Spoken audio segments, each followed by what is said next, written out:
যে ঘরে নামাজ নাই সে ঘরে যতই আয় রোজগার হোক না কেন বরকত থাকবে না। রাসূল পাক সাল্লাল্লাহু আলাইহি ওয়াসাল্লাম বলেছেন, ফজরের নামাজ মানুষের আয় উপার্জনের বরকত দান করে। অন্য আরেকটি হাদিসে আছে 5 ওয়াক্ত নামাজের 5টি ফজিলত। 1, ফজরের নামাজ না পড়লে চেহারার উজ্জ্বলতা নষ্ট হয়ে যাবে। 2, জোহরের নামাজ না পড়লে রুজির বরকত কমে যাবে। 3, আসরের নামাজ না পড়লে শরীরের শক্তি কমে আসবে। মাগরিবের নামাজ না পড়লে সন্তানাদি কোনো উপকারে আসবে না।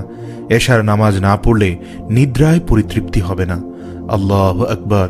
আল্লাহ রাব্বুল আলামিন নামাজের মাধ্যমে আমাদের ঘরের বরকত আনার তৌফিক দান করুক। অতএব আসুন আমরা ঘরের বরকতকে স্থায়ী রাখতে মিথ্যা পরিত্যাগ করি, আল্লাহর শুকরিয়া আদায় করি, অপচয় থেকে মুক্ত থাকি এবং সাথে সাথে 5 ওয়াক্ত নামাজ জামায়াতের সাথে আদায় করি। আল্লাহ পাক আমাদের সকলকে বুঝার ও আমল করার তৌফিক দান করুক। আমিন।